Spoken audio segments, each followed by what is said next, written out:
Yes. As a matter of fact, we're working on one right now. We call it the Storage and Retrieval System robot. Where this has come from, when ScriptPro was started, IVR, interactive voice response, it might have been in a few places, but it really wasn't at all prevalent in the industry.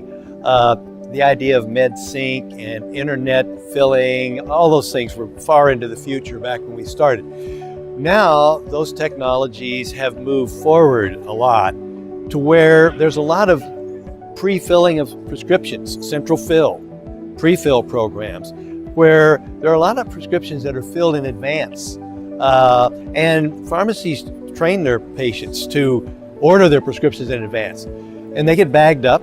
And as you go into a pharmacy, it's pretty easy to see shelves with all sorts of bags laying around. So this introduces another potential problem. For one thing, those bags are sitting there.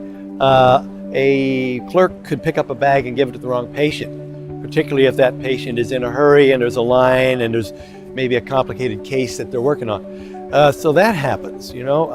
Another issue is that the patients now have gone to a lot of trouble to enter into all these programs, you know, with their mobile devices, order their refills, and then they come to the pharmacy and they sort of expect things to be done quickly for them.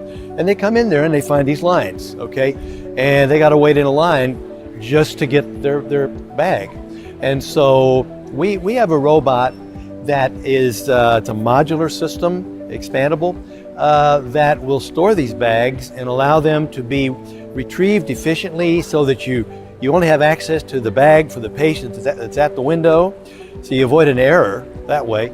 And also, these robots can interact with a kiosk that's outside the pharmacy so that the patient can come up to the kiosk, and if it's a refill and they don't need counseling, they just need to pay for their prescription and leave, then they can do that and the robot will take the prescription over to the kiosk and dispense it that way.